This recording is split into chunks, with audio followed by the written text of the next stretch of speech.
You're watching EVH Gear TV, brought to you by Mike's Music. Visit Mike's Music online for all your EVH and other gear needs. Microphones for EVH Gear TV are provided by Rode Microphones, and official Van Halen merchandise is provided by VanHalenStore.com. Now, here's your host from Ontario, Canada, EVH Gear artist Eric Broadbent.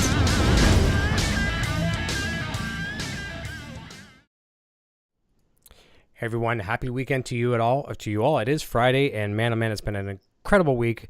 It's been nonstop. It seems like we haven't actually taken our fingers off the broadcast button, but that's a really, really good thing and a problem I love to have.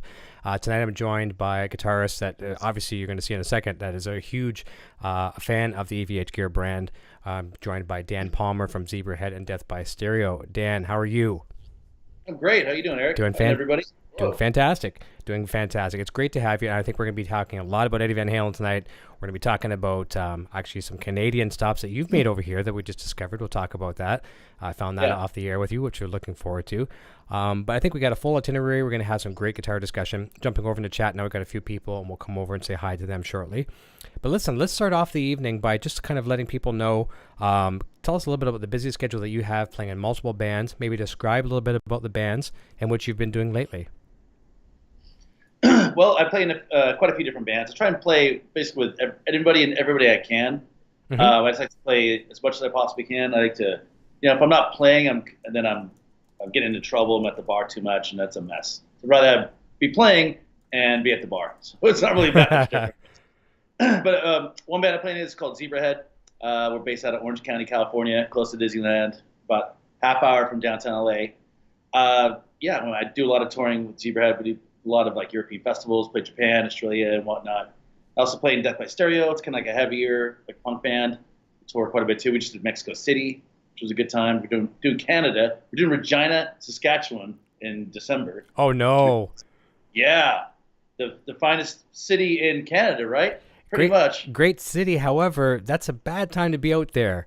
I heard it's gonna be chilly. It's gonna be. You're gonna be. I hope you have some all-terrain chains and all that kind of stuff. Yeah, I don't even own a jacket, man. I live in Orange County. I don't even need one. Oh boy! So should I go buy one? You think? Yeah, and gloves and warm boots and big time hats. Yeah, do it. I've took Canada a few times in the wintertime. It's brutal. Yeah. So I'll definitely come. I'll bring my Long Johns and all that stuff. Yeah. And I'll be eating plenty of poutine to keep me warm. I like the poutine. I know I'm a Canadian dude, but I love it. I love poutine. I did one tour of Canada where we played 27 shows. It was all Victoria all the way to Halifax. Mm-hmm. And I had 37 servings of poutine. So it was every day, some days 2 a day. That's a bit much. So, I was on a mission. Yeah. The last day I had poutinza, and it was a slice of pizza with poutine on top. Okay, haven't had that. Yeah, it's brutal. My God said I'm done. I've had enough of this. Yeah, everything comes in moderation, right? Yeah, I guess it's supposed to, but I guess I don't know much about that. Yeah, like beer and things like that. Yeah. Well, speaking of, cheers to everybody. Cheers. Yep. All right. Happy Friday to you all. Awesome. Yeah. Wicked. So that's good. And actually, it's nice to hear that you did the entire Canadian west to east. I haven't seen a lot of our provinces here in Canada, but I've been out to the west coast and several of the provinces out there, and then for the far east coast as well too. And they both are such beautiful provinces. On the west coast, kind of like Seattle and things like that as well too. We get a bit of that rainy, constant weather out that way, greeny a lot in the spring and summer months. And then out on the east coast, I guess it's kind of the same there as well too. But fishing communities and countries and all that kind of stuff too. So very, very beautiful both parts. Any of your favorite places that you stopped at along the way? One of the most beautiful places I think I've ever been, just period, in the world, is Banff in the wintertime. Yeah. It's got that huge mountain, and we always play this place called Wild Bill's there. Okay. Stay right behind the corner. It's always raging, and it's just it's such a beautiful scene. It's got the lake off to the side. Yeah. It's gorgeous there. It's incredible. It's and nice. Just doing that drive through the Canadian Rockies, in the wintertime, it's gorgeous. It would be. It rivals the Alps. You know what I mean? It's incredible. No, I've only seen them from the air. They're beautiful from the air for sure. From the plane, they're beautiful to see. Yeah, definitely. Wicked. And just off the air, you were telling me just a minute ago, this is really cool. You were trying to pinpoint where I lived here somewhere in Canada because, some people say, oh, you live in Canada. Do you know the Joneses? It's like, well, Canada's pretty big, right? Or whatever. But yeah, you were asking me where I live and I kind of pinpointed it. And then we discovered that you and I have both played multiple times Call the Office in London, Ontario. What a classic club. It's a legendary place. I played there a bunch of times. It's awesome there. Now with multiple bands? Mainly, only with Death by Stereo. Okay. I've only been to Canada. I think played a couple shows with Zebrahead, but Death by Stereo has done a lot of extensive tours in Canada. Okay. So which is cool. I've got to see a lot of the country. People are awesome and nice. I'm not just saying that 'cause you're right here. But I know. No, it's weird. Sometimes it's a little too nice. Like, oh, I'm sorry. The red light's a little long. You got an American buddy comes over and he's riding in the car. I'm like, oh, I'm sorry. That red light's a little too long. And he's like, dude, you don't control the lights. Oh, I'm Canadian. You know what I mean? So it's. I mean, it's nice. I like that. That's cool. Yeah. I'm just trying to pin. Like, I just wondering what year it was that you played there. What year was the last? Kind of give me a range with Zebrahead that you played, or Death by Stereo. You said. Death by Stereo, Zebrahead. Well, which one was it again with Call the Office? Call the Office was Death by Stereo. Okay. I think the last time I played there was probably been like 4 or 5 years. It's been a while. Okay. Something like that. The only thing is the years get kind of blurry. It could have been last year, but to me it's 4 years ago or last week. You know what I mean? It's kind of I can't quite pinpoint it. Oh, no, but somebody else be like, hey man, that's, a week and a half ago. What are you out of your mind? I'd like, all right, yeah, that's possible. For us, I think it was about 4 years. Okay. For us musicians, it's very easy for us to get to forget tour dates and venue names sometimes and things like that. So I have a hard time too. The better half here, Sandra Lee, she'll always tell me, no, you didn't play there then. It was this place. And it was this band. So it's kind of funny. I'm gonna jump over and say hi to everybody popping in. We got Scott MacArthur jumping in over the chat, saying Halen checking in for a great Friday night show. Lyle Ketchum says good Friday to all. Carlo Santin, a fellow Canadian, says, hey guys, happy Friday. Looks like I don't have the facial hair for this hangout tonight. Well, we'll teach you how to grow it. Constance says, hey, happy Halloween, you guys. Chris Kerr says, what up, guys? Scott MacArthur, no worries. Carlo, clean shaven here. Jay's Tacos and Guitars, hey, everybody. Love the Bumblebee. Draw with Beak Tour says, yellow. Mystery Music, Beer Bros. Mystery Music, I'm drinking a Lagunitas brown sugar beer, 10%. And Scott MacArthur, Surly Burritos IPA here. So we got all kinds of different beverages in the chat and on the air. Scott MacArthur says other IPAs as well. Man, it's going to be mustaches and beer tonight. Mystery Music says, nice, haven't got to try those. Good and excellent, brewed in Minnesota, about 6.7, very hoppy. So there we go. I'm a simple Budweiser guy. When I have my choice of drink, I keep it pretty simple. Pretty simple. I mean, I go there, I usually drink like Labatt Blue, so maybe that's kind of like the Canadian Budweiser in a lot of ways, right? Yeah, that's right. Tonight I'm drinking this stuff called Capri. Yep. I just jammed with this band called Dial 7, and the DJ brought this over, and he says like Korean beer, so I don't know if it is Korean, but it's pretty good. It's in the fridge at the studio where I'm at, so it's kind of, it's either that or PBR right now, so we're going to go Korean right now. Yeah, why I'll do not? PBR next. Perfect. I think we have a Lagunitas in there as well. I might hit that next. Start lighting that up there. Sure thing. Why not? So if I got my drinking at the same time. There you go. If I've got my facts straight, you've got a new record coming out with Zebrahead in 2018. Are you working on that right now? Is it near the final stages or?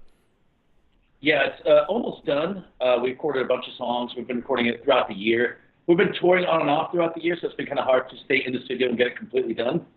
But yeah, it should be coming out early. Like I don't know what exact month. We're figuring out label stuff and all that nonsense. Get it all dialed in. But it's the recording process is done. I think we just now need to master. Okay. The last thing we need to do. And we recorded a bunch of songs. We did I think we recorded 22 songs. So we gotta bring it down to I guess 15 or so or 10. I don't even know. I don't know what we're gonna do. We'll figure it out. Yeah. So we figured it out down the road. So, another record coming out. It's actually coming out this year. It's coming out November 24th. Okay. It's called The Bonus Brothers. And all our records that we put out in Japan always have extra bonus songs just for Japan. And what we did is those you can't get on like Spotify here or iTunes or any of that. So what we did is we compiled all those songs into one record and called The Bonus Brothers. Nice. So that's coming out November 24th. It's going to be on vinyl, CDs, and that way you can get it on Spotify, iTunes, streaming, Google Play. People they complain they can't get it on those sites and those apps, and now you'll be able to have all that stuff. Oh, fantastic! That's really good. So extra tracks, bonus tracks, and that kind of tides you over as well too, until the next stuff comes out. Yeah, we want those songs to get a chance to see more of the light of day. So we're stuffing that coming out. Good stuff. I've got a slightly bad connection to you right now. It'll probably pick back up in a second. It's probably maybe just Wi-Fi where you're at there as well, but it'll probably pick back up. It's just Skype doing its thing. Okay. I'm staying full bars on my side. Okay, good. It could just be Skype itself too. It could be congestion on the network, but it'll probably pick back up. Someone's saying your videos are freezing up, hard to understand. Yeah, we'll hopefully catch back up. It's just an internet thing, and Dan's starting to come in a little bit better now as well too.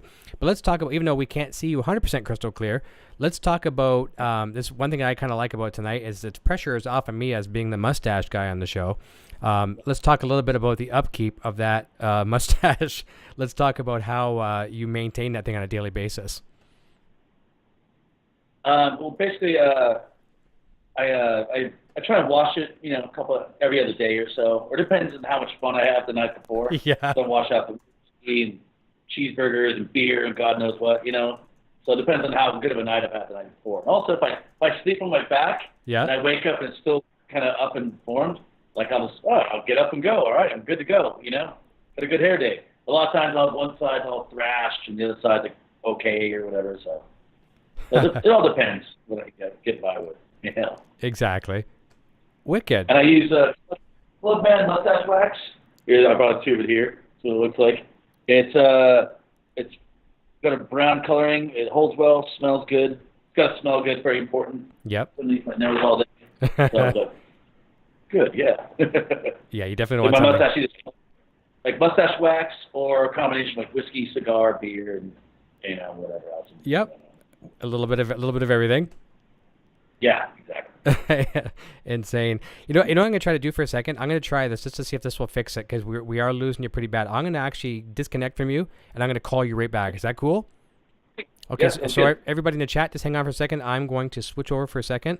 I'm going to hang up with you. I'm going to call you right back. And sometimes that's almost like getting something stuck in a vacuum cleaner, and he's got to push it or pull it, one of the things. We'll see if that fixes it. 1 sec. I'll call you right back. Okay, so hang on, everyone. Thank you, everyone, so much for joining us over in the chat, and we're going to call Dan back and see what we can get.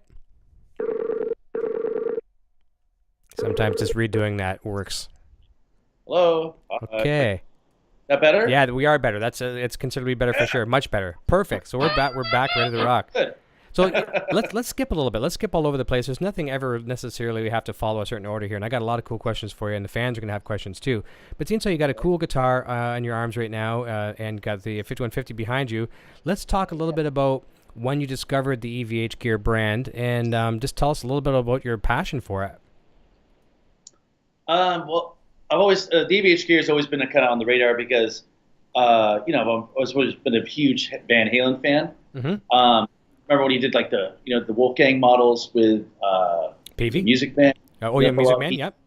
Yeah. And I had a friend of mine who had one of those. I loved the way that guitar played. I just never got around to getting it because I was endorsed by other guitar companies throughout the years, different times, so I was kind of stuck with them. Mm-hmm.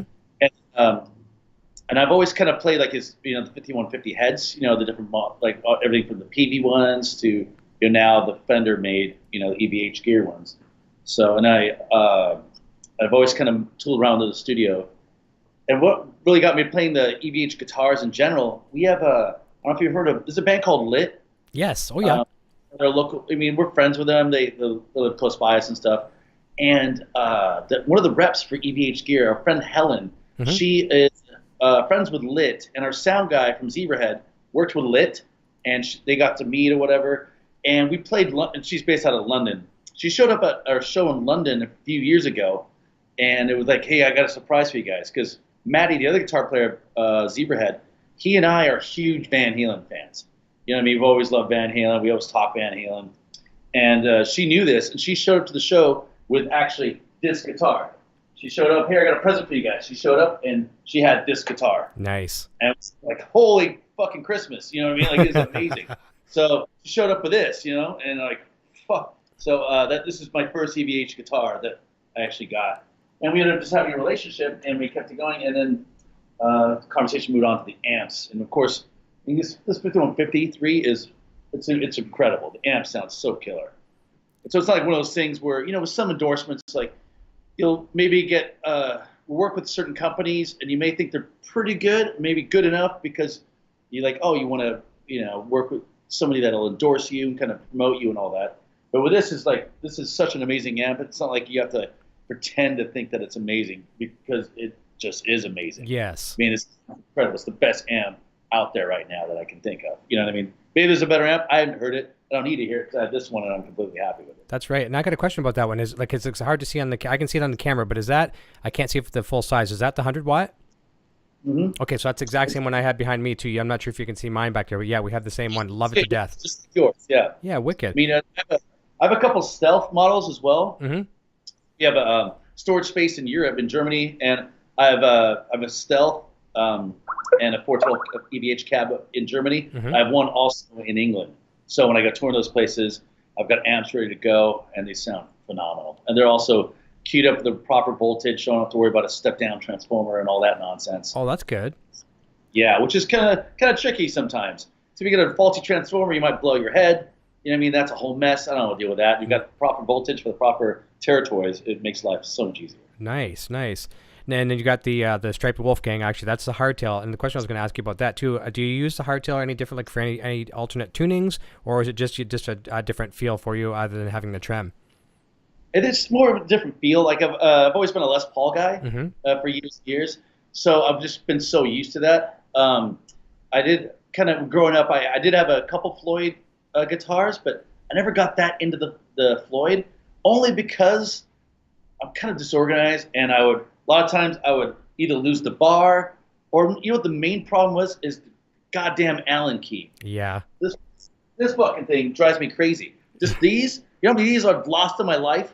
I don't know why they make these black. A lot of times I'll put like green tape on them so I can find them. They fall on the carpet. But I'll find them in my couch cushions or something.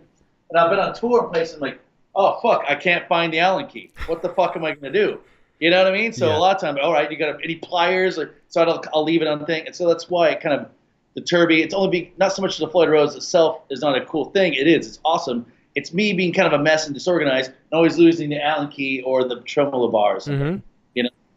So that's why I've always kind of stuck with the hardtails. It just mainly convenience. Like less parts I have to deal with. For me, it's just easier. I have on my desk right now. I can't dig them all out, but this is no lie. I have about 40 3mm Allen wrenches because same thing. I lose them. I carry Allen wrenches around with me like I do guitar picks. It's like I got some over there on the amp. I got a couple dozen easily here on the desk. I got some on the shelves because you lose them like crazy. Usually when I find them on sale, I'll go buy a whole bunch of them. Just because you have to have them. Yeah, smart. Yeah. I mean, I don't have them on that particular one. That's just one I have to find. But a lot of times I'll put like fluorescent tape on them because you lose them, man. I don't know, like just anywhere. Like it'll be like right where in front of your face, you just can't see it. Like say I put it like by the handle of my head. All of a sudden now I can't find it. And I'm like, now what am I gonna do? Yeah. I would start with the Floyd Rose. One thing I've always wished they would do is maybe Futon could do this, or somebody's got to have done this.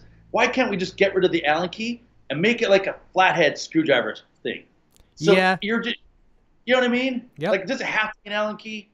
Like, imagine if you had a flathead screwdriver. Like, sometimes I've been like, say you're in like Kaiserslautern, Germany, at 7 o'clock on a Sunday night. You're never gonna find an Allen key there. No, that's but if true. You're like I could use like a pick or something. You know what I mean? Yep. Anything to get by. I wish they would use something a little more simple than the specific Allen key. Well, don't feel too bad because I've got a guitar here that's a Yamaha Pacifica, and I love the guitar. It's the boy's now. I give it to the boy, but it's not even a 3mm nut. It's a crazy obscure one that only that guitar uses. So at least you have a chance, and heck, that you might, if you're at your buddy's place with a regular guitar with a Floyd, he or she may have a 3mm wrench. You won't find this one for the life of you.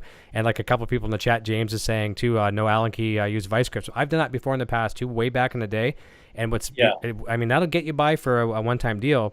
But you do that a bunch of times, and then you end up you cut yourself because you got shards of metal all around, right? And for a while there, Floyd Rose and Kaler both had that little. It wasn't really well received. That little flip down thing where it's almost like a flip down a clamp, and it took the place of the locking nut, so you could just flick it open. But I don't know why it wasn't as received as well as it was, but they thought, okay, well, we're not going to go with that anymore. But no, I don't blame you. And the whammy bar too as well too. Even though I am a guy where I grew up with the whammy bar of some sort, it's a crutch. It can become a crutch big time. And you know, if you're not using it creatively, then it is just as a crutch. You're stumbling on a riff, and what do you do? The first thing you do is go grab the whammy bar. I've even caught myself trying to grab the whammy bar on a hardtail before. So, and then you look like a complete idiot, you know? Oops. Yeah, it's not there. And then you kind of you try to make some kind of cool pose, make it look like that wasn't intentional or whatever, or it was intentional, you know? Oh, I don't know. So, you know, some extreme palm muting or something, you know? Something wrong. Yeah. Yeah, when I switched over to the EVHs before, just everything was hardtail. Mm-hmm. A guitar, I have a German guitar tech. He was so fucking pissed at me. Like, no, he's just like, not the goddamn Floyd Rose. Yeah. Because it's just so it was like, hey man, string changing, everything, it's gonna be 3 times as long. Yeah.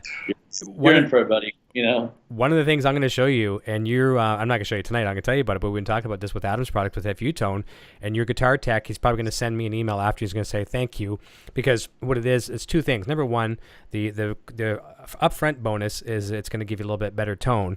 But what it is, once we talk about replacing that brass block in the back of your trem guitars, not that guitar there, but in the trem guitars, like your Circles guitar, there's a thing called a trem stopper. And what that does, it goes back in, you mount it into the cavity of the guitar, and it's got a small, another, here again, it's another Allen key. Sorry to tell you that, but it is an Allen key. And you just adjust the screw, and the screw will touch the block. So if you want your bridge flush, which you probably will, cool. But if you wanted to raise it just a little bit, maybe you didn't want as much dive, you can raise it, and you set that Allen key, and it won't go back anymore. So it has a new zero return point, whatever. So if you break a string or anything crazy, or your guitar tech's changing strings, you don't even have, it's a godsend. They're like $25 retail price, $35 for a brass one. So I'll show you those as well too. That sounds worth it. Really nice. And then what it does for the bonus is it adds more sustain. Everything, you know, Eddie's theory, right? Everything connected is the sustain and uniform resonation. That's what I was looking for.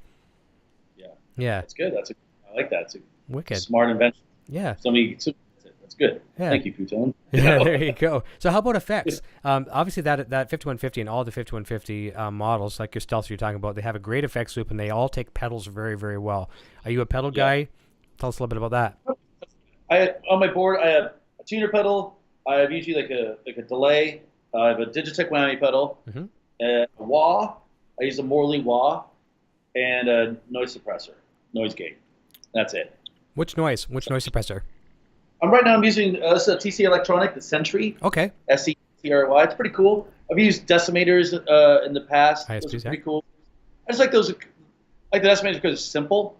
A lot of times with noise suppressors, I'm like, I always get a new one. I'm like, all right, which way do I go to the threshold? You know what I mean? I'm like trying to figure out all the different funky terms like decay, threshold, and where to go with all that. You know. All you need is those two, really, threshold and decay, and that's it. You don't need anything else. Yeah. On here too, it's damp. Okay. Damp on this one. I kind of move them around until it sounds okay. Yeah. You know what I mean? Yep. You just kind of dial it where it takes away the hiss. Usually, just in most cases, it's just the hiss because you're dealing with a high gain amplifier, and as long as you're hooking up your effects and everything properly, there's usually no noise. It's just hiss, and that's easy to overcome. So very cool on that. I think I saw a video. I wish I would have linked it tonight in the description, but I did put all your links to your social media profiles and stuff in the description of this. But you did a video with reverb. With the Circles guitar, and weren't you doing a thing with tapping and the whammy at the same time? Yeah, just do. It was a kind of a product demo of the Digitech whammy paddle for reverb. So I just do a thing like where it's like it's kind of like giving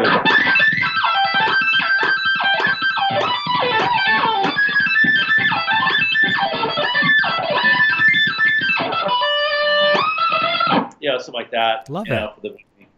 I like the whammy pedal. It's just fun. It's easy. You don't go out of tune. You know. That's true.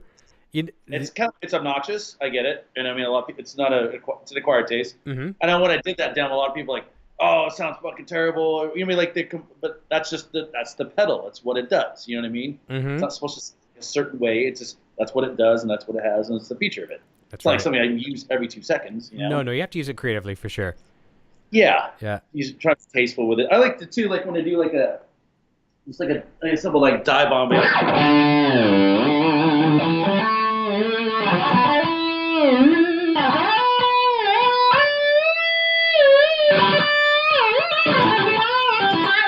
almost like a bar type of feel, you Yeah. know? It's a little more subtle. Yeah, it has a real feel to it for sure.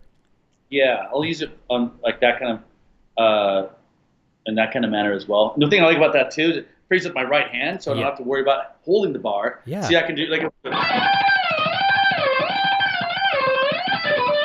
you know, where tremolo pecking like that would be maybe a little more tricky holding the bar, you know? Yeah. So That's a good point. Yeah. So I've kind of gotten used to the whammy pedal and trying to have a lot of fun with it. There's certain songs I use the whammy pedal for certain riffs that I have to have the whammy pedal, you know? Like a Zebrahead riff where it goes like this, it goes like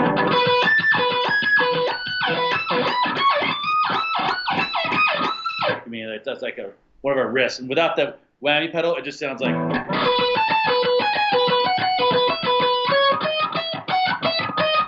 You know, it's kind of boring without Cool. it. It's cool on its own, but not near as cool.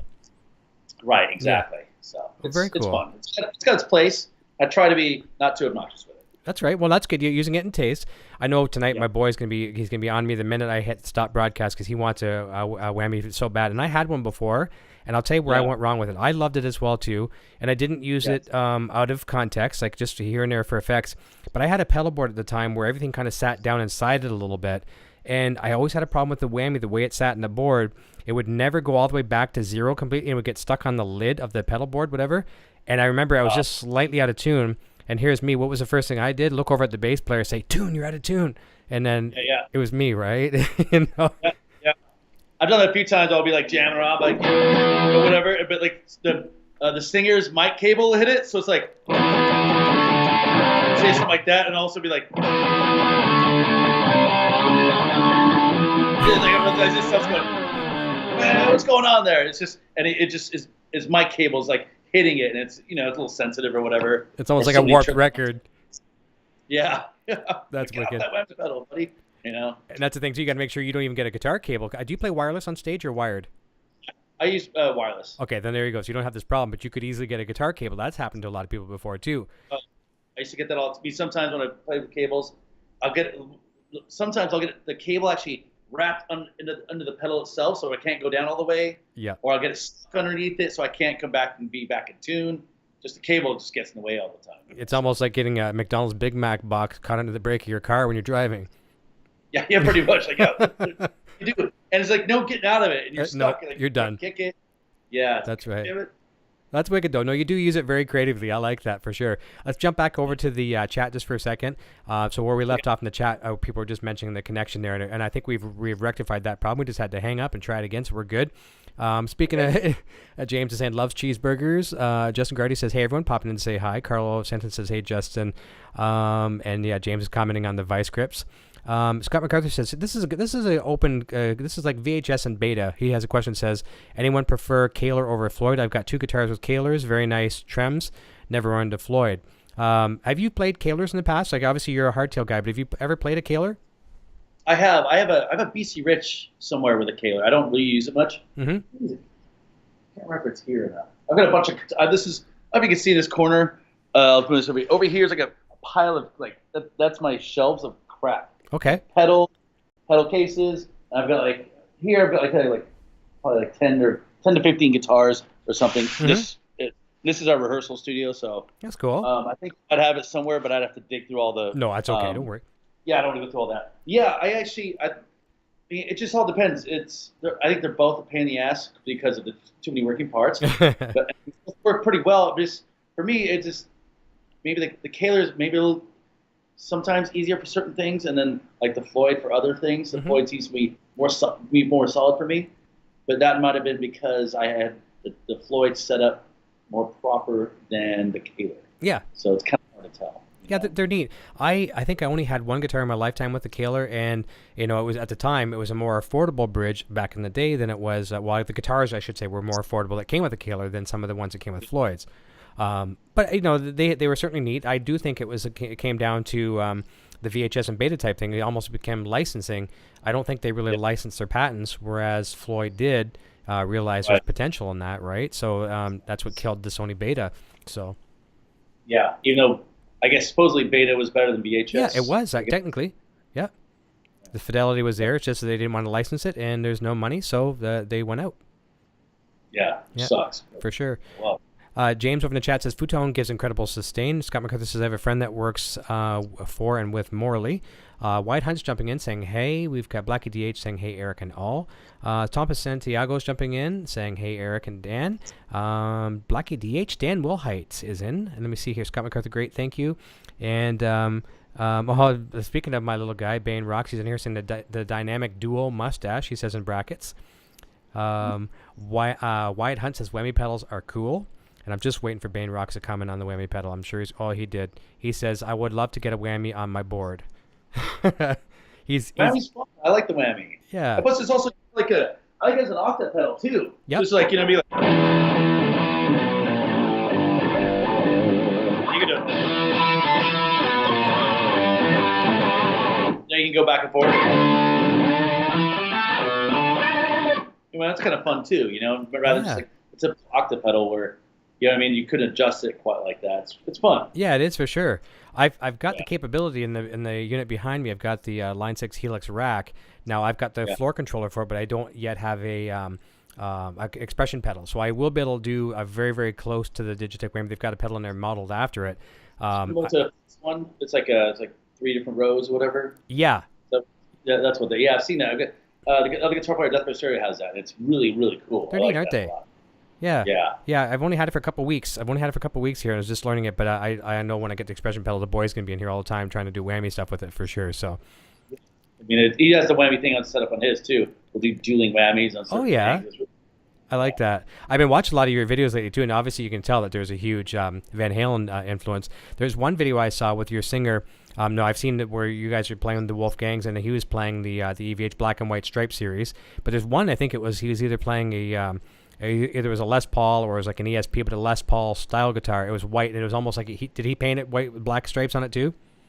Yeah, actually, that guitar it's almost like a Les Paul style guitar. It was made by a company called Fujigen out of Japan, and they used to actually manufacture like Les Pauls in Japan. And we used to have an endorsement with Fujigen. He had that guitar custom made, so he had all like this kind of like a 5150 style black and white stripes. Okay. It's Fujigen guitar. He's also got a Gibson Explorer, which he just taped up the stripes himself. So it's just kind of cool, It just got like an actual electrical tape on it. But they both look really cool. That's a black and white one too. Gotcha. So that's how. Here's the thing too. You guys are an established band, so it's a little different with an established band. But let's just say some unknown band shows up to the bar, your typical regular bar gig, and we show up with a striped guitar. It could be that one right there. And I think sometimes the black and yellow one you can get away with a little bit more sometimes. But some of Eddie's guitars are so iconic that they're going to judge you right away. What are these going to prove? Are they a Van Halen cover band? How do you guys find it fits with your band? Because a lot of people are going to know it's a Van Halen guitar. Right. Or you just don't care. I think I just don't care. The thing is, I compared to, everybody plays Les Pauls. It's just, but Les Paul's not quite as well known for his guitar playing. He's more known for his guitars. And for me, it's like, do I play Les Paul's guitar or my favorite guitar player of all time, Eddie Van Halen? You know what I mean? To me, it's like paying an homage to me. He's the master. He's the best. And why wouldn't I play his guitars? It's not so much. Oh, they're gonna think I'm I don't even care what they think. I'm paying tribute to my favorite guitar player. I like that. And see, you know what? Yeah. You're preaching to the choir in that one for sure. And I was trying to be devil's advocate there because, people can judge. And I think it takes a lot of guts to do that. First of all, number one, you are paying, homage to your hero, which we like to do. But at the same time, it's very cool. It's like, you know what? This is us. This is who we are. And it's very cool because it's a unanimous front across the front of the stage. Both you guys are doing it. So it really, really hits the message home that, hey, we like Van Halen. We don't sound like Van Halen necessarily, but we're going to certainly show you how much we love them. Yeah. Yeah. We pay homage, but we're not trying to copy them. You can't copy that dynamic. You know what I mean? No. First off, it's Daily Ross singing. It's all kinds of things going on. And we actually, it's fun with our live setup with Zebrahead. We have actually these wooden block things that have like metal grates. We have lights that come underneath them, and we haven't painted. On my side, it's painted like the black and yellow stripes like this. On Maddie's side, it's black and white, and we have one in the middle, which is like half and half of each one. So we have it all on the stage as well too. So it's kind of cool. Oh, I love that. No, I haven't seen that. I've been watching a bunch of videos, but I haven't seen that. I'll have to pay closer attention for sure. Wicked. Actually, the photo I just posted on Instagram, there's a couple of them behind me, and those are the actual blocks that we use. Okay. So you can kind of see them there. It's kind of hell, but yeah, it's kind of cool. So the rest of the guys are, man, like, if you guys are going overboard here, like, fuck you guys, man. This looks cool, you know? Love it. And it's kind of cool, so a lot of, like, fans aren't necessarily big Van Halen fans. Mm-hmm. It's like kind of a poppy band, you know, so it's a whole different story. So it's kind of cool, like, hey, this is our favorite band, you know, so check them out. This is what we're into. Exactly. Yeah. You know what I'm gonna do? I hate to do this, but I'm gonna hang up with you one more time because the connection really has lost itself again. But when we come back, we'll do this really quickly. It's very easy. We're getting pro at this already. And the question is going to be for you: when did you first discover Eddie Van Halen, and how did that affect you? So give that about 15 seconds thought, and I'm going to call you right back. How's that sound? That's great. We'll do that again. All right. Take 3. All right. We're going to get through this. This is good. It's all right. It's just a joy of technology. We'll get it back, Dan, right now. Should happen in 2 seconds. Thanks, everyone, for hanging in there as well. Dan Wilhite says he has a whammy, loves it, but forgets to use it. That can happen. All right. And let's try it again. There we go. I think we're getting better. Let's go back to that again. There we go. We gotcha. All right. All right. Thank you, Internet. Yeah, that's right. It can be on your side and sometimes not so much. Dan Wilhite was saying that he has a whammy, he loves it, but sometimes forgets to use it. And that's like a wah pedal. Have you ever noticed that before with a wah pedal? You have and wah pedals sometimes can be hard to tell when you're playing really, really loud. It's hard to tell if they're on sometimes. And like, okay, you're rocking the wah, it's off, and then by the time you discover it, it almost reminds me of. I'm sure you've watched Spinal Tap 100 times, right? Yeah. Okay. Of course. Yeah. It's in our DNA. You have to. And I've had some musicians tell me they haven't watched Spinal Tap. I had a band actually come, but they were touring, a Canadian band coming out from the West Coast to the East Coast, and they stayed with us one time. And the drummer, who was a pretty established drummer and played with a lot of bands, he said, I don't know what Spinal Tap is. And he almost got beat up that night by all his other band members. So we forced him to watch Spinal Tap. But what I'm trying to get to the point with the wah pedal, knowing if it's on or if it's off, it's like, I'm trying to think of his name. Why did I forget his name? The bass player. Derek Sherinian? Derek Smalls. Derek Smalls, yeah. Yeah, Right. Derek Sherinian's a keyboard player. Yeah, that's a straight guy. Sorry, Derek Smalls. Yeah, Derek Smalls. I don't know. I totally lost that for Harry Shearer, the actor, but I totally lost the name of the character. And he's in the cocoon trying to come out, remember? And it's going to be his spot coming out of the cocoon, and then they're hammering, and they got torches and everywhere. And then everyone goes back to the cocoon. They finally get him open. He comes out, and, rid of the rock, and then they all went back in. So it's one of those disaster moments. And wahs can be like that. For wahs, I used to use crybabies. Mm-hmm. They sound great, cool. A lot of times because you have to click on them. Mm-hmm. I would be playing. I'd be like, half a song after solo or whatever playing. I'd turn around. I'm like, God, why does it sound so tinny? I'm like, the wah's still on. Yes. So I switched to Morley wahs. Okay. The reason I use the Morley wahs because they are idiot proof, and it's just all you do is you step on them, they're on. Like with my wah pedal, I just it's like just step on it, it's on. Step off of it, it's off. Okay. And it's just super simple. Live, it's the best thing. It just makes life so much easier. I don't have to ever worry about like, hey, am I leaving the wah for the next 3 songs? I know it's off when I step off of it. Good to know. And like you said too, it's not so much missing your wah for your solo. I mean, you can get by with it. I mean, if you got a solo that really requires, the worst thing that's going to happen to you is you didn't get the wah. But like you said, having it on for the rest of it or the half of the next song, that's a catastrophe. Yeah, it's a whole pain in the head. I've gone through a few of these Morley wahs. It's kind of funny. The way they come in the package, they're depressed down, and it's really kind of a sharp spring. I remember one time taking out of a package, and it got my finger, and it was like clipping my finger, like it had me. And I was like, screaming. I was at band practice. Everybody's wondering, what the hell is wrong with me? I'm like wrestling with this wah pedal, and it had my fingertip right out of the package. And it fucking bruised my fingertip. I was bruised for a few weeks. So man. You buy one because you take the package. Yeah, you have to be careful. It will get you. It should almost have a disclaimer. Pretty sharp. Yeah. Not good. Let's continue down over the chat for a quick sec. Spanky McAllister jumping in says, hi, Eric and Dan. Dan Wilhite says his buddy has an old Charvel with a Kaler. Says nice, but seems too delicate after playing a Floyd. And Dan Wilhite also says, that's cool. Not caring what people think is very rock and roll. I'm still working on that. Yeah, there's a lot of us out there that just want to please everybody, and they cater to what everyone thinks, but they don't stand their ground, if that makes sense. What you guys do, that's pretty awesome.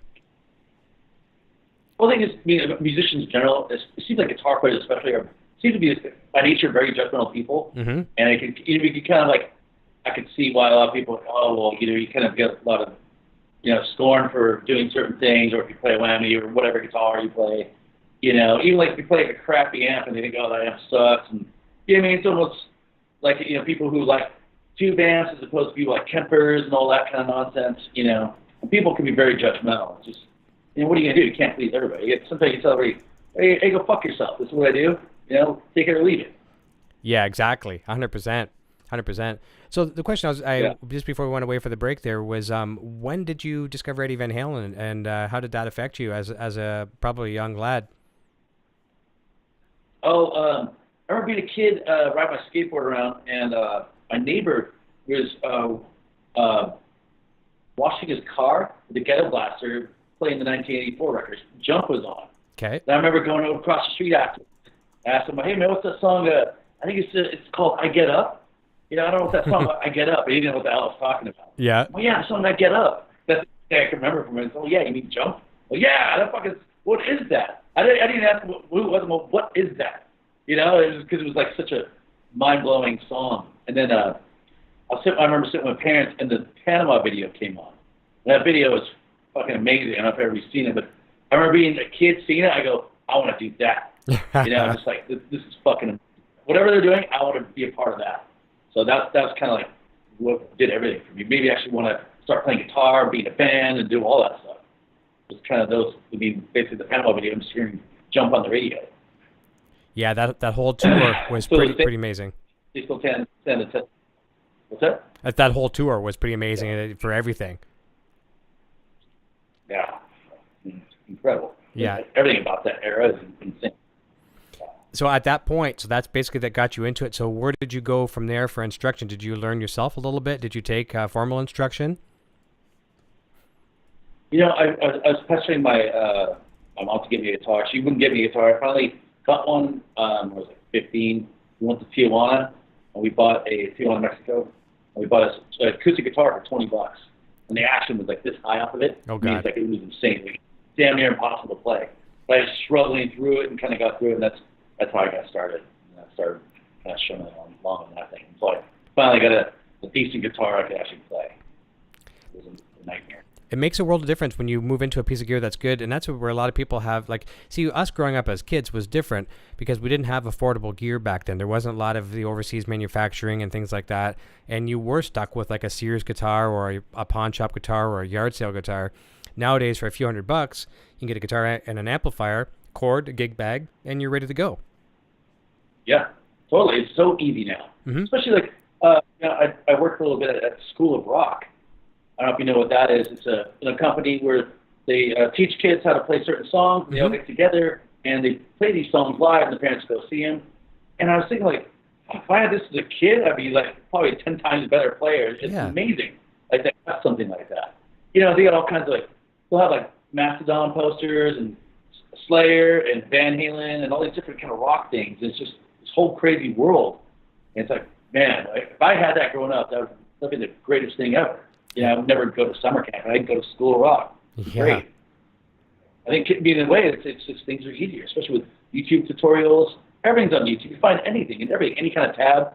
It's a lot of times, maybe it will affect people's ear training, because I remember a lot of times I'd sit with like an LP or something, trying to learn a song, going back and forth, trying to tune to it.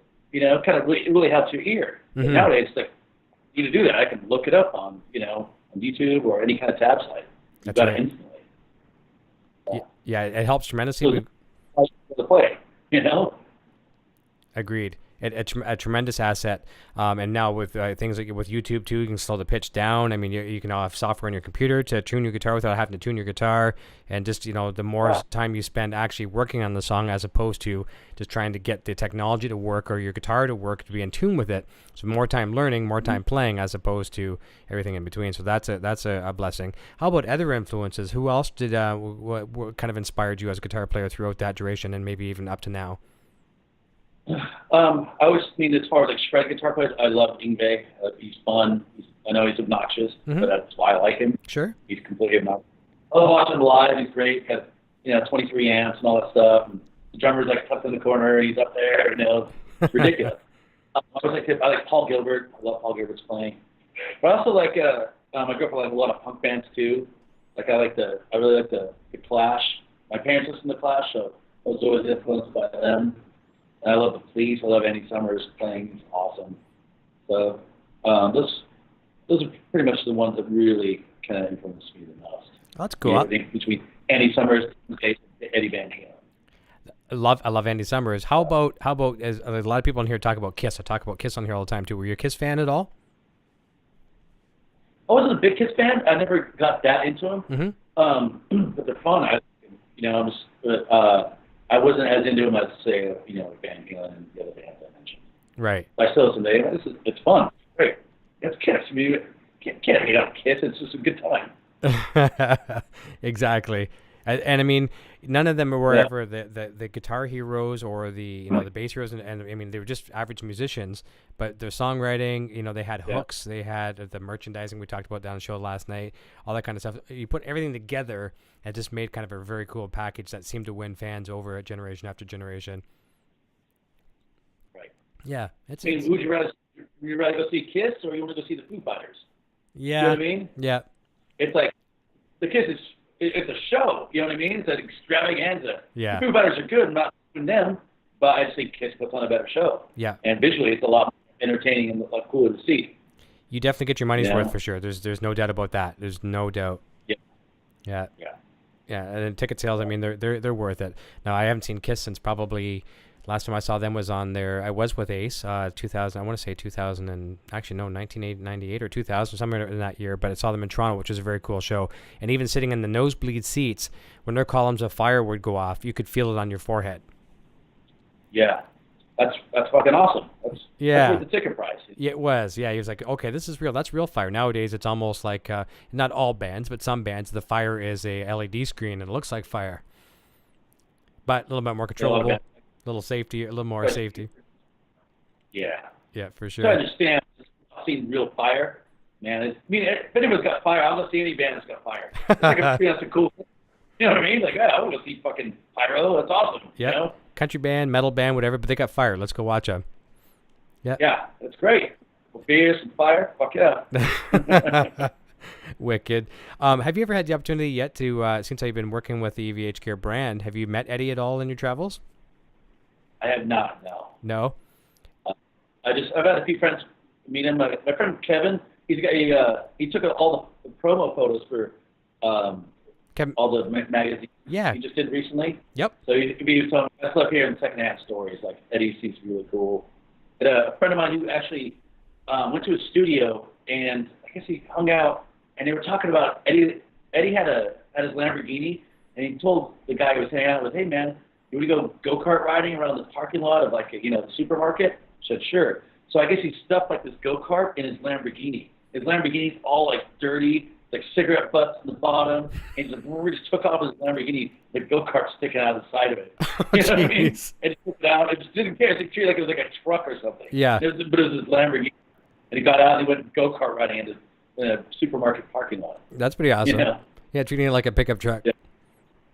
Yeah, it's totally ridiculous. That's cool. Like, yeah, it's a Lamborghini. You figure everybody keeps it spotless. It's like, yeah, it's like cigarette butts in the fucking floor. Yeah.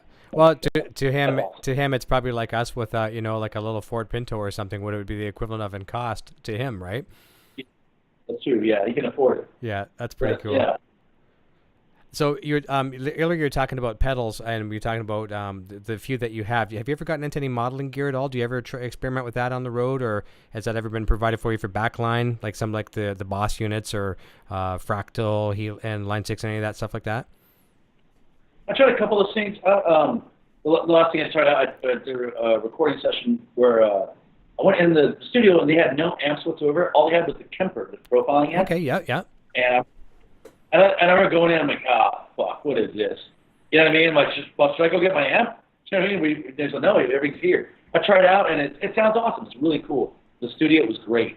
But I noticed that I jammed with a friend of mine who's got one, and it sounds awesome. There's something about, like, it felt like it was the tone felt small. I don't know if that makes any sense. Mm-hmm. But it didn't feel like a passive, like a two-man. It was all noisy, kind of fucking hazy and all that stuff.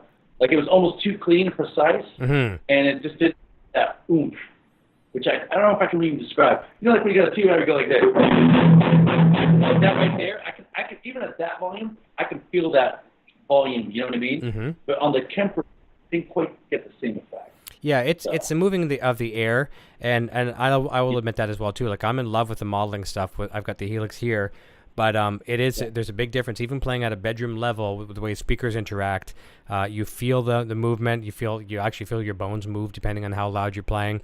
And I do agree. Sometimes modeling can have that too precise. You know, it's almost sounding like you're playing a CD on your stereo as opposed to a live performance. I guess I'm not really trying to. I'm not analyzing it right, but you know what I'm getting at. Yeah. It's just a little to process. And it sounds great. It's perfect, but it's like even my friend had a 5153 the profile on his Kemper. Mm-hmm. And we A/B'd him. I go, hey man, it sounds good, but it's come on, it's not the same. Yeah. It just it's not that same feel. Where it kind of you feel it throughout the room, and the Kemper felt like this. It's very great and precise. But it didn't feel like it didn't have all that noise and shit going on, you know. Mm-hmm. With it, yes. This right now it's hissing at you right now. You know, it's almost like it's idling. The Kemper doesn't idle. It's just like it's either on or it's off. Yeah. I like that kind of idle. Huh? Yeah. It's like a race car, right? You like to have that, you know, the rumble of when you're at a light idling before you can pop the clutch. Yeah. Totally. Yeah. I like that. Yeah. That's kind of cool. You want a Prius or you want to drive like a 67 Camaro. You know what I mean? Like, yeah, there's no Prius question. Makes more sense. You know, it's practical and all that stuff. Fucking 67 Camaro is fucking badass. That's right. I fired up mine this week because I've been playing the Helix all week, which I love, and I'm using the Helix now strictly for recording. It's just a godsend for that because I can get what I want fast and get it onto the computer, as opposed because I'm not a sound engineer by any means, a recording engineer I should say, because I've done sound before, but I'm not a recording engineer. I would much rather just run something direct into the computer, record it, and I'm done. But I fired up the amp the other day after about 2 weeks solid of playing the Helix. And it was nice. It was a nice exposure again. However, that being said, it wasn't a long run on it. I just fired up a little bit. Everything's working. Dusted off the cobwebs, and then a few minutes later, plugged back in the headphones just because it's getting late in the evening, and I didn't want to be cranking up the volume, and disturbing members, whatever. That kind of, when I do demos, I do like Pro Tools or Logic, whatever. I just use plugins. Yeah. Use whatever plugins that close enough. Like, yeah, it's good enough for the demo. So I'm not recording a record with it. You know what I mean? That's right. Get the idea down.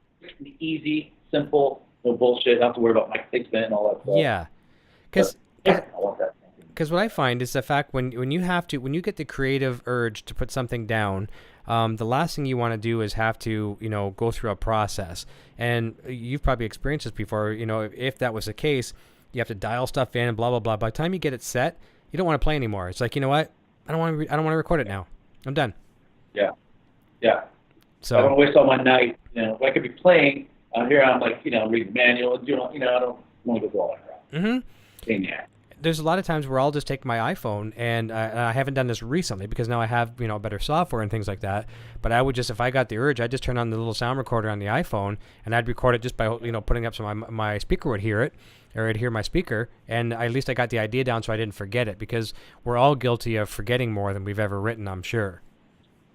Totally. Yeah. You're right. Someone said about that, the timing of it. Like I was going through this the other day. At home, I have a Pro Tools setup and a Logic setup. I was trying to work with my Logic setup, and I couldn't get, my input to be read by my computer. Mm-hmm. It drive me crazy and stuff up, and it just ended up being like a bad cable. Okay. Fuck, I just spent like a goddamn 2 hours figuring this shit out. Even it's like the same thing. Now I'm like, I don't know if I want to sit there and record now, because now I'm annoyed, and the inspiration's kind of going away. You know what I mean? Yep. And your mood's and changed. I got my phone up. Why not? Same thing. And then, yeah. Yeah, you have to. And look at someone like Kirk Hammett as an example. He had he was doing that exact same thing. He was just recording with a phone every single riff he would come up with. And remember, there was stories on all the different gossip sites where he had lost his phone, and a plethora of songs. I don't know how many, but he was pretty upset about it. I would be too. Yeah. I have everything on my phone to the cloud, so I don't know. I don't know why he wouldn't have the same thing. Yeah, you'd think so, right? Yeah. Yeah. That would have been a smarter decision. But what I've done in the past too, and I've done this since I was, since like 1998. I've always recorded something, and I would save. This is back in the day when you'd have to copy them over to your computer if you had a big enough storage, a hard drive to store them. But since back in that day, I've been saving everything on my computer. I'm always safe to back it up. Knock on wood. And of course now with Google Drive and Dropbox and things like that and iCloud, just share them there. But every once in a while, about every year or every 6 months, I'll go back and listen to something that I might have liked 6 months ago. I'll give it a listen, and I'll say, okay, that's still cool. And then I'll move it to a keepers folder. And then I'll do something else. I don't ever delete anything, ever, because sometimes what you think is no good today might be better a couple of years from now. But then you keep moving these things from keepers to keepers to keepers, and you ever want to record a record, and sure, you're going to maybe write some new stuff, but you can always go back to your archives and find something that you really liked. And if they stand the test of time over 6 months, a year, or several years, you probably have a pretty good tune. Yeah, you're totally right. Yeah. You might have that one riff. Wasn't that good for this? But for this song, hey, man, that'll be like the perfect bridge or whatever. Exactly. Yeah. Exactly. Yeah. So here's a question that gets asked in the show a lot. It's basically the time period of Van Halen, and everyone there's no right or wrong answer on this. What is the favorite tone period of Eddie Van Halen for you? And maybe, you know what, let's give you some creative liberty on this. Let's just say Van Halen period. It could be because of Eddie Van Halen's tone in a certain period, but what is your favorite Van Halen as a band tone period overall? Yeah, I'd have to say Fair Warning. Cool. I mean, it's sort of the way that record's recorded. It's kind of like a dark sounding record. Mm-hmm. But the guitars are amazing. As a kid, like my first record I really got to was 1984, and I really had a soft spot for that record. But the production doesn't have that kind of that dark, gritty feel like Fair Warning does. I love the way that record sounds. It's incredible. It is, and my opinion is the same as yours as well too. And Unchained is my favorite Van Halen song to date. Yeah, that's probably the greatest riff of all time. I can't think of a better riff than Unchained. I know, and everyone plays it. Everyone plays it again and again. Yeah, it's fucking awesome. Yeah. It's amazing. Now, what was the first? I don't think you answered this, but what was the first? Was it so you talked to? Oh, was it Jump that you're saying your friend was telling you about Jump? That was the first time you discovered them as a song? Yeah, the song Jump. Yeah. Okay, right. That was the first time I actually heard. Like, what is that? So yeah, you just blasted through the neighborhood, which is perfect. What you do with Van Halen, you should. It's kind of like ghetto blaster, blasting the neighborhood kind of music. So it's fun. And I know this is kind of hard for people to see on the screen because our connection quality is a little poor, but and so it might actually be good that they can't see this for a second because it's a bit of a trivia question. Who if you had the choice, Sammy or Dave, or what is your favorite era of Van Halen? To me, there is only one era of Van Halen. There is only one Van Halen. There you go. And that's with Dave Roth. I'm wearing a shirt today. It's a Daily Rock for President shirt, which is, pretty stupid, cheesy, and ridiculous. But I love Roth. To me, like Roth almost, he almost shaped. Eddie's tone sounds different when he's not with Roth. You know what I mean? I feel like Roth's got influence on everything in a way. I know it sounds strange to say, but you listen to how when the Hagar records, Eddie's got all that chorus stuff going on, all that nonsense. But fucking Roth, he's got that dirty brown sound. Fucking sounds amazing. I don't even want to talk about Sharon, but you know what I mean? But to me, it's like, do you want to listen to a band talk about long-term relationships, or you want to talk about, a fucking backyard party? Yeah. You know what I mean? Yeah. I'd rather go. Yeah. How many times have you seen them live, and what were some of your favorite concerts? I've seen them, I think, 6 or 7 times. Nice. This last tour, actually, Maddie and I, the other guitar player from Zebrahead, we went and saw him 3 or 4 times just on this last tour. Nice. I saw him first in 2007. I was too young to see him back in the day. Mm-hmm. But I saw him first in 2007 when they first did the first reunion thing. And I saw him in 2012, was the other one? Yep. And then just recently, 2 years ago or whatever. So it's kind of hard to keep up, but it's always a good time. That's good. I've seen them every year since '84, and some years a few times each tour, and sometimes just once. But it's been a pleasure for sure, and I'm hoping. I don't want to sound greedy or anything like that, but I'm hoping that we get to see one more. And obviously the next year is a milestone anniversary, so there's always the rumors of the band touring. And it's sounding more and more like, Sammy Hagar was really putting this rumor out there, almost trying to set himself up to get back in the band. And I don't think it's even going to happen now with him, just because I think, it's burning some bridges. But I'd like to see Dave and maybe Mike come back for, there's just so many factors in it. So will Mike come back without Sammy being in the band? Will Eddie and Mike get along again? We just don't know. Only the Van Halen organization knows. But what are your thoughts? Do you think we may see one more next year? God, I hope so. And I definitely want to have Mike back. I think Wolfgang is a great bass player. Amazing. Of course, he's a Van Halen. Yeah. There's just something about Michael Anthony. It's just, you need to have everybody, Yeah. I think just the fans will love it. He's a character. He's a personality. His backup vocals are key. You know what I mean? I think they're an important part of the sound. And he's actually the only member of Van Halen I've ever met. I met him at NAMM last year. Yeah. And he was very friendly. It was pretty cool. Yeah. I was just super excited to meet Michael Anthony. I bet you would have been. And I wish I would have met you. I wish I would have met you there too, because that's the booth. I was in the PV booth. I went there, actually did a demo on an amp. I was just talking about this online on Facebook tonight. That new Invective amp that they have. Wasn't overly fond of it, and that's why the video never made it to my YouTube channel. But I didn't go back to the Mike meet and greet, and I really kicked myself in the butt. And I really wish I should have, because a lot of my friends did.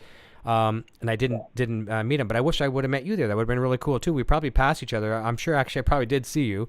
But one of those things, right? Yeah. He's at the Schecter booth signing, so okay. He's got a signature bass. Yeah. So yeah, at his end, like, fuck, that's Michael fucking Anthony. You know what I mean? Like, wow, it's pretty amazing. Yeah. And I got a friend of mine works in Pasadena.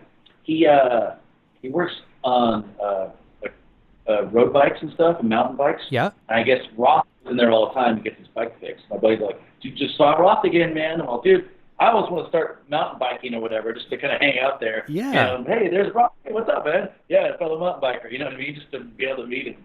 But I don't want to be too creepy or weird. Yeah, you just go buy a bike. You can't ride very well. It's like, you take a couple strides and you're like panting. You're just trying to keep up with Rob. Yeah. That'd be pretty cool. Well, that was like last night. I didn't know the whole story. I knew part of the story. Not last night, but the night before. I had Steve Lynch from Autograph on, and he was telling me, we've all heard the story about how David Lee Roth heard Autograph's music on a cassette and said, "Hey, I want you to come open for us," right? But it was a little bit more involved than that. David Lee Roth was jogging every day, pretty physically fit dude. He always has been. Even today, could kick most of our butts. But one of the guys, Steve's going to hate me for not remembering the name, but one of the guys in the band was also jogging with Roth. And then, conversations led to this. Hey, we recorded some demos. I got on a cassette. Dave's like, let me hear it. And, it's one of those Cinderella stories, right? It's just awesome. Yeah. Yeah. So, and so he had, and I've credited Dave on the show because I feel like I'm in good company with, I love Sammy Hagar too, don't get me wrong. I do embrace all the eras, but David Lee Roth has a huge catalyst with Van Halen being where they are today. Number one, getting them the gigs in the clubs that in some cases, were turned down because they weren't playing, music that people wanted to dance to. Dancing leads to drinking, leads to happy bar owners, and then rinse and repeat, and you got that whole cycle going again, right? David Lee Roth was responsible for that, and he's indirectly responsible for getting Autograph on a major juggernaut tour, and then of course from there, labels show up and sign him. So it's he's had a lot to do with a lot of people. I had a friend of mine who was at a strip club in L.A. He's got a risque story, but he's at this place called Crazy Girls in L.A. It was like a Tuesday night. It was a friend's birthday. So it was like nobody there. It's like hippie strippers there or whatever. And I went to the bathroom, took a piss. And I hear somebody in the bathroom stall go, sounds like, somebody's doing coke in the bathroom or whatever. And so he's finished pissing, he's washed his hands, and the door flies open the bathroom stall, and the guy goes, "Yeah!" And he looks over, it's fucking David Lee Roth. He's by himself at the strip club on a Tuesday, doing blow in the bathroom stall. And he comes out, like, "Yeah!" Oh my God. And he's fucking and just walked out. They actually he went grabbed some girl and left the place. Wow. It was a fucking like a Tuesday night, just randomly. There's like nobody there. Just pops in. Total talk show host or game show, David Lee Roth. It's only him and one other guy in the bathroom. It's just, you know what I mean? Like he's just on, Great. Well, that's the thing. I've said that many times about David Lee Roth, and it's a very good thing about him. People say, well, when does he turn himself off? Like, it's like a shtick that he just turns on, turns off. No, that's just him. He's just that way all the time. And you can love him or hate him. And if you hated him, we wouldn't have what we have today. It's one of those things that even the guys in the band, everyone got annoyed by him, by his always on. But there's a darker side. If you turn that off, they might not have been where they are today. Yeah, exactly. I mean, that's kind of part of the thing, man. They get too much energy, but that's what kind of gives them the charm. Sure. Yeah, I'm sure. I love that. We've all played. I want to deal with them every second. Wake up like, oh fuck, here he goes again. You know what I mean? Like, but I love watching it in the small doses I see. That's right. You gotta take the good with the bad. And I'm sure we've all been in bands where we don't exactly get along with every single person in the band. Sometimes we have best friends in the band. Other times, not so much. But it's all about putting things together for the fans. And Van Halen was known for that. Even towards the end, when I say the end, when Dave was about to exit the band, like the '84 tour and things like that too. Especially if you read any of the books, like Van Halen Rising and Noel's book, Running with the Devil. The people on the outside, us as the fans watching from the crowd, thinking this is the greatest thing ever. People in the in the organization behind the scenes were like kind of closing their eyes because like this is the end of the end. But they still pulled it off. You thought they were the best of friends or high-fiving or hugging. So they really gave it for the fans, and that's something that's very important. You see some bands today where you can tell right on the stage. I'm not going to name names. Just there's a lot of bands from necessarily the '80s and even some of the '70s that are still out there touring, and you can tell they hate each other. Someone hits a sour note, they look at him ready to kill him. So you got to remember the fans.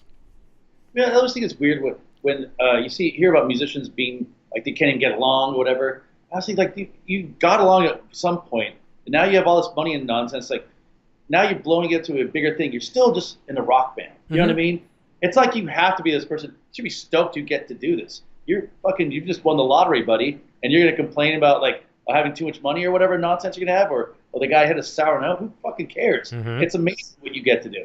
I know. And it's sad to see when you see musicians not appreciate it more. Yep. I go on tour all the time, and like, at some point in time, everybody in the band is fucking annoying, and they get on my nerves. But I'll just take a break, and I come back, and you realize, hey, we're friends for a certain point, but everybody's annoying at some time. It's the way it is. Not the whole grudges about it. That's right. Yep, because you know what? We all have our different tolerances, our different temperaments, and our different fuses. And some of us, have a fuse where, boom, explosion. Other ones can let things go for a couple days, and then there's an explosion, whatever. But that's the thing. You're there together, and I think people have to realize, too, that you have to realize that there's not one particular person in the band that everyone is a nucleus and it all works. So even Van Halen, you take David Lee Roth out of the band, they're lost. You take Alex Van Halen out of the band with I'm just using Van Halen as an example. You've lost that snare sound. Everyone really contributes to that. So you need to kind of check yourself when you're thinking it's all about me, and that's where a lot of bands will fail when there's it's all about me. And a lot of young bands will fall that way. If it's a team camaraderie, then you stand a better chance. Absolutely. Yeah. You see the dynamics of everybody too. Like Amanda Van Halen didn't have Michael Anthony, where he had a bass player that was like wanted to overplay like a ton or whatever. See, they had Billy Sheehan playing for Van Halen. Eddie would be stoked in that because he would take away from some of his spotlight. Yes. Yep. So it's like, hey man, what do you want? You've got a solid bass player you can set your watch to. Has awesome backup vocals. You should be stoked you've got it. That's right. He's a team player. Yeah, that's the thing. It just works. Everything just works. Question over in the chat, or actually a comment in the chat. Carlo Santin says the band plays very different with Ross singing. He says he's noticed it, especially with Alex's playing. He seems to add. Let me see here. I lost it. He adds a different flavor to his drumming with Ross singing. I can picture that for sure. I've noticed some differences in Alex's playing between both eras of the band. Yeah. Definitely. Yeah. Maybe just the sound all over is so different between Roth and Hagar. It's kind of strange in a way. It's almost like completely different band. Yeah, it is. It is for sure completely different. And the funny thing is too, like even though we just briefly mentioned Gary, seeing Gary Gary just was he did his best in that thing, and it wasn't his fault. It just wasn't the right mix. But I was very, very happy with that tour for the sole fact that I thought Eddie's playing on that tour was absolutely amazing. Absolutely on fire. One of the better performances I've seen. His live solo was good. I mean, the only time I've ever seen him play better was on the now this was the Sammy era, but my favorite recorded version of his solo is on the Live Without a Net DVD. I'm sure you've seen that one. Yeah. I mean, I guess it's been on somewhere I've been before. Yeah. A few places. That's my favorite recorded version of it. But other than that, 98 tour, when he would take his extended solo during A Year to the Day, and now he was using that sustainer thing a lot, which I wasn't a fan of at the time. But I mean, he really worked it, and an incredible solo, probably about a 13-minute solo, and fans were just like Eddie Van Halen fans were in their glory. Yeah, it was wicked. Let me see here. And Dan Wilhite says, I like Eddie's tone on every tour. His live sound in 95 was insane. Yes, now that would be the pay-per-view, which I was actually at that show in Toronto, Molson Amphitheater in Toronto, where that one was filmed. And just at the venue itself, not to mention what it went to the TV airwaves, the sound there was beautiful. Yeah. That was a killer one, and that's a kind of a tone that a lot of people are trying to duplicate too. With that, he was really experimenting with the detuning, where it would be detuning to the left, negative, positive detuning on the right, and give that real full stereo spectrum. Wet, dry, wet, of course. That's cool. Yeah. Yeah, it was wicked. Before we're getting closer to the end of the program, did you want to do a little bit of a jam for us? Kind of show us some of your, just give us maybe some of your famous riffs from some of your songs. Famous riffs? Sure. Yeah. I'll go around and come and hang out.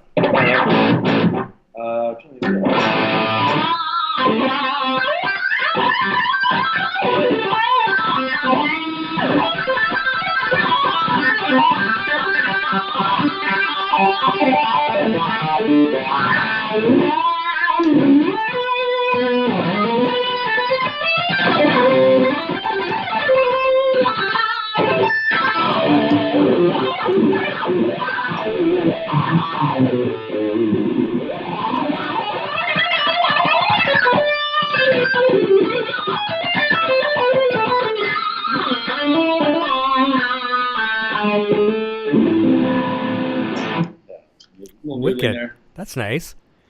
So that wah does sound nice. That's a nice sounding wah. It's the Mark Tremonti Morley wah. It's awesome.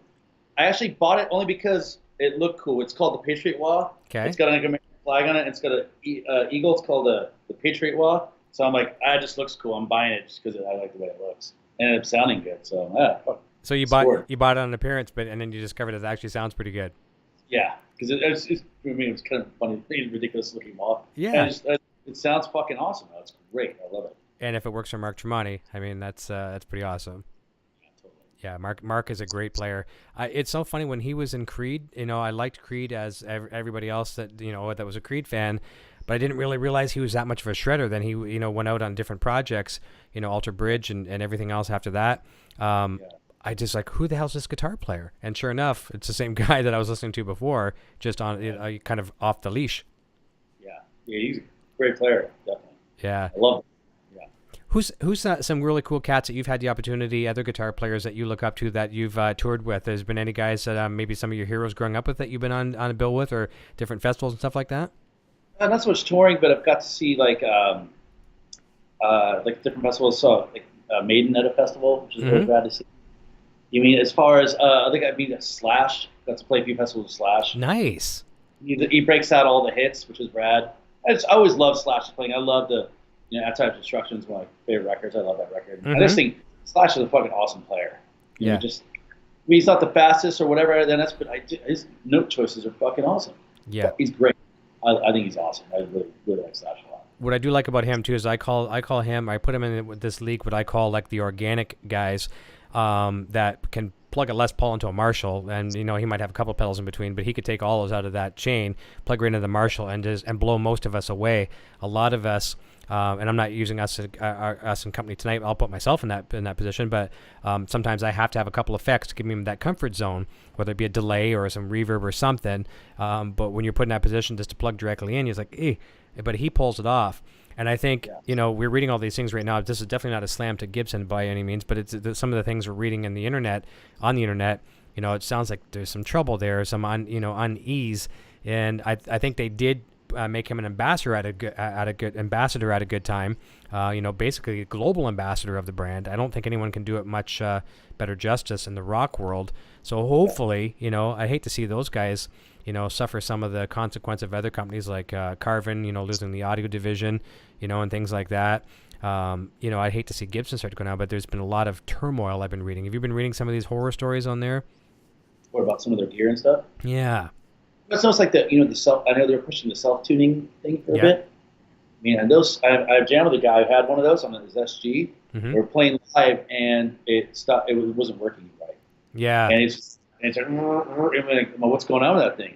I think something got spilled on it or something weird. It's like, great, what are we doing here? We're trying to wait for the robot to finish fixing up the guitar. What's going on here? It's just one of those things. Like, I could tune my own Les Paul. Do we need to have self-tuning things for Les Paul? No. It just seems weird. Yeah. You take such a classic instrument, and all of a sudden you got this weird robotic tuning machine on it. I don't know if that's the way to go. I wish them the best for sure, and I really hope they can work it out. I should never even quote things because I don't have the facts. So it sounds like there's some turmoil. But I remember a really funny story. Steve Stevens was on the show a couple times, and the first time he came on the show about a year and a half ago, and he was talking about that same self-tuning guitar. And because I don't know much about it, I've never played it. Apparently, they had some of the connection to do with the toggle switch as well too. So whatever you do, so the toggle switch had some kind of an effect on the self-tuning thing. And he was on stage using one. I think it was provided for him at a special event. And he was going crazy with the toggle switch, and he broke it. And so the guy at the Gibson rep, whatever there was like, "What'd you do? What'd you do?" And he goes, "Well, I'm just doing what I normally do, right?" But he broke the self-tuning mechanism and everything. Yeah, but you can't blame Steve Stevens. No, of course. He's going to break a guitar. He knows what he's doing. You know what I mean? It's the guitar. It's not Steve Stevens. That's right. Way. And if he did break the guitar, you just count your blessing that Steve Stevens broke your guitar. Yeah, totally. You put that Maybe in the vault. Maybe you should have the drawing board and fix that up. Yeah, exactly. I think I read about too with the Gibsons. I guess their with the fretboards, they're using like Teflon or something like that. Okay. The actual fretboards instead of actual wood, which is kind of strange. I thought. I guess because they think it lasts longer and all that. Just kind of to me seemed like it was kind of taken away from what the instrument was. I know they had that big problem when they get all that legal wood confiscated. Yeah. So that kind of really hurt them a lot too. And then there was a big flood. Yep. It was a big problem too. Shortages so I now. We were trying to look into maybe using Gibsons. Mm-hmm. I have a 72 Les Paul Custom. That'd be nice. I love it. Yeah, that'd be a great guitar. Beautiful guitar. Mm-hmm. And I was like, we'd rather play Gibsons, but it just never worked out. And I was looking at some of the new gear. What they were talking about was, we won't use. They were trying to promote the self-tuning guitars at the time. Mm-hmm. I don't. For me, the less parts, the better. I don't want to do all that. Yeah. Well, I think you've got the best of both worlds, no pun intended. Working with EVH Gear, I mean, you've got the combination of a Les Paul and a Strat. You've got a decent weight guitar. Some of them are heavier than others. No, I did notice you had a Wolfgang. It looked like a Stealth back in the back. Is that correct? What I saw back there on the back wall? This thing? Yeah, I saw another one you had back there. This one? Yeah. What do you got there? Was that the Army Green one? Yeah. Yeah. Okay, I did see that on some of your social media. That's a cool guitar. Yeah, it's awesome guitar. Looks cool. Plays well. Yeah, I love this guitar. Yeah, that's the Wolfgang Special. As well. Yeah, it's pretty awesome. As a matter of fact, I think I'm pretty sure, this goes to show you how bad my memory is. I think I actually have a picture, the thumbnail I made of the video with you. I got 2 or 3 pictures of you. I think you actually have that one guitar in the thumbnail. I'll have to go back and look at actually, I'm looking at it right now. I am looking at it. So I got a picture of you playing the Bumblebee Wolfgang, the one of you holding the actual Bumblebee with the Floyd, and then of course the Army Green Special. So yeah, that's a cool guitar. I love it. Yeah, it's awesome. It's a cool, classy looking guitars. It sounds awesome. Yeah. Do you have any others, or is that the collection for the EVH as far as guitars? I have a couple of them in Europe as well. Okay. We have a storage place so basically I have a full pedal board, all gear, so I can just get on a plane and I don't have to take anything. So that's nice. Yeah, it makes life so much easier. So I've got a couple EVHs over there as well. Good. I've got the Bumblebee, the proper Bumblebee, and I've got I can't remember what else it is. I've got a few guitars over there, so very nice. Makes it easier. I saw, speaking of not having to check guitars and stuff like that too, I saw a post on Facebook the other day. I'm pretty sure, I think it was Brian Wampler from Wampler Pedals. He was posting a thing, and I forget what airline he was trying to, book reservations. He's probably booking his flights for NAM and stuff like that. And the particular airline was saying you're not going to be able to put your gig bag guitar in. You can't check it. You can't bring it on with you, and that's really causing a lot of problems, especially with this airline, anyways, because it was being used for a lot of people flying to NAM. People bring their guitars with them, and most people are not going to be checking their guitars and throwing them into undercarriage, whatever, baggage. And so I think that's caused a real problem. Yeah, it sucks. I had some issues with. I was coming back from Japan with my Les Paul. It's an older guitar, but I had a slight neck crack just from traveling. Oh man, yeah. So I had to get hair. That was a nightmare, and I love that guitar. So the less travel, the better. So I'm like, just makes life easier. Yeah. Oh, that's perfect for you when you have them just waiting there for you. Not a lot of us are like Joe Bonamassa that can, book a first class seat for the guitar. You know what I mean? He does that with almost all his guitars. Well, he's got quite an extensive guitar collection. He does. Yeah. I always laugh. He'll tweet some pictures. He'll have a glass of wine for himself or something, and I'll say to him, "Did you get a glass for the Les Paul or whatever it is that you're carrying beside you?" Right? It's awesome. Let me see here. Last couple questions here. Paul Perkins says, "Eric, I agree. Live Without a Net was awesome." And I really wish they would re-release that, like on a Blu-ray type. I guess they don't really need to because it's not even shot in HD. But that's a great video. Chris Jones says, "Epic mustache on the host and guest tonight. Well done, sirs." All right, I love it. Thank you. It's a little bit of pressure off of me tonight, so it takes people.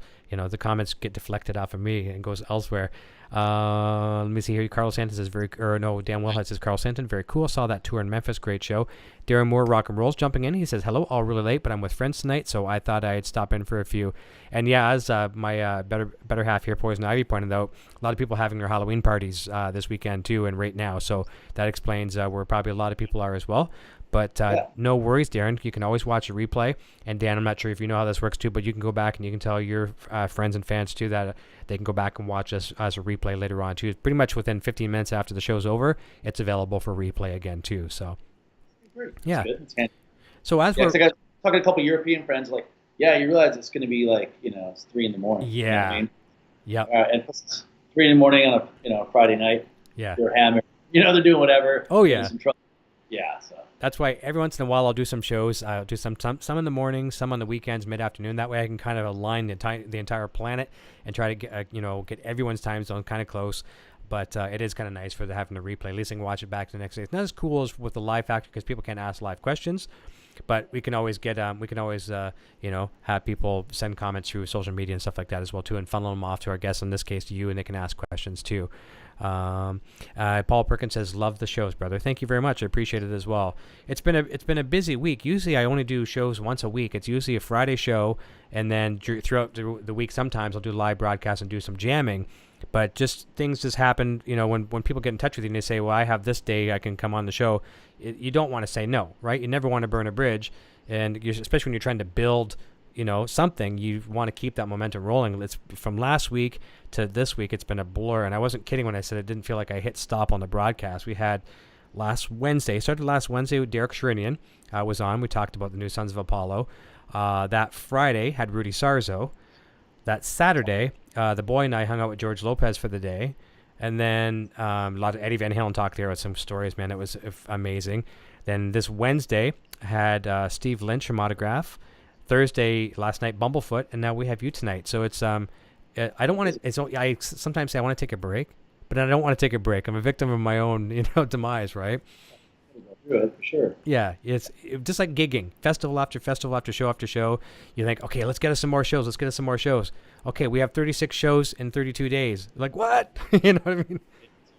Yeah. I like that. I was like, I hate days off. I know. Unless it's like somewhere awesome. You know what I mean? Like, oh, we're in Tokyo, every day off in Tokyo. Okay, that I like. Of course. I like to be able to play every day. Yeah. When you're in beautiful countries, it is nice to take in a few hours to a day of scenery and things that you might not see again for a few years. So that's a luxury that a lot of us don't have. Like myself, I've never had that luxury of seeing some of these parts of the world. So kudos to you. What are some, as we wrap up for the last couple minutes here, what are some of the, like Tokyo you just mentioned, but what are a couple places that you'd only dreamed of as maybe a kid seeing and you got to see through music? Well, definitely one of them is Tokyo. Always been fascinated with Japan and Japanese culture. Now, get to go there like once or twice a year, which is, it's amazing. Yeah. such a beautiful place, beautiful country. Just last year, I went to, it was after a tour we did in Europe. I flew from Germany. I went to Egypt, went to Cairo for a week, and went to see the pyramids. I went for a week in December by myself, and that was awesome. Nice. Yeah, so I try and go sightsee anywhere we're at, or anywhere cool.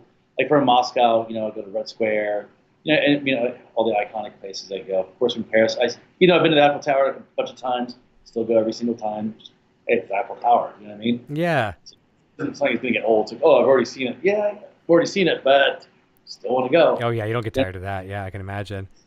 Yeah, so I try and sightsee as much as I possibly can. Isn't your picture on Facebook? I've never seen your profile picture blown up. I've just seen the small thumbnail. I've never clicked on it, but just because we've communicated that way. But isn't it from Egypt, by the pyramids or something? Yeah. Yeah. Me doing like this weird jump, and I've got this, the desert garb on my head. And all that that's stuff. Wicked.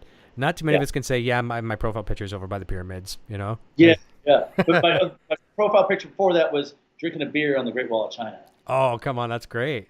Yeah, so I'm like, that's why I never changed it for so long. I'm like, how do I top that? I'm like, oh, I'm at the pyramids. Okay, that's kind of close enough. You know what I mean? So it's like I can't top those. When are you guys gonna play on the space shuttle or whatever around the moon, or space station around the moon or something like that? Yeah, that might be the next one. Next one, yeah. That's gonna be the only one. Yeah. Yeah. That's wicked. Dan Wilhite says, who's on tomorrow, Eric? We are not doing anything tomorrow. Tomorrow's my grandson's birthday tomorrow, so no shows tomorrow, and relaxed day. We're going to have a nice day and celebrate birthday, just have some fun, but there might be a show Sunday. Who knows? I'm creating my own worst fear. Max Reaver says, great shows this week, Eric. You need to top it next week. Okay, I don't know if I can. It's unless Eddie Van Halen's not doing anything next week, we'll have to see. Yeah. So listen, I'm going to send you some links. And I know you've already checked out Adam's stuff at FU Tone. You got to check that out. I want to thank you very much for stopping by tonight, and thanks everyone. We had some connection problems there for a little while, but we worked it out. And do me a favor, everyone that's watching, go look at the a couple links down below to both Death by Stereo and Zebrahead. Check out their music if you haven't done so already. Some of you probably are fans, but discover them if you're first timers, and I think you'll have some fun with it.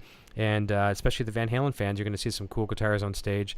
And what's other than the new record that's coming out, the new one that's come out with like the extras? What are you doing out to close out the rest of the year before Christmas and the New Year's? I also play guitar in a Danzig Misfits tribute band. Yeah. With a female singer. So we have a show tomorrow. And I've got a few gigs with that, and then a couple Death by Stereo shows, and then we're starting to get festivals for next year with Zebrahead. So not really too much for the rest of the year. Yeah. I've had a busy year already. I've been back and forth from Europe 8 times this year. That's a lot. Touring. Yeah, so it's been pretty busy.